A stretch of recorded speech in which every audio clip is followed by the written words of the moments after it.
Hello everyone, today in this video I will show you how to fix motion not available in iPhone 16 Pro Max.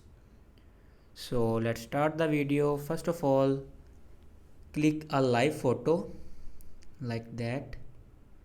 Click a live photo and then click on live, and after that here you can see my photo is live, and then go back to your home screen and now open settings and then scroll down and now click on wallpaper and then add new wallpaper, and on top you see the option live photo. Click on live photo and then click on all, and here you can select your live photo, and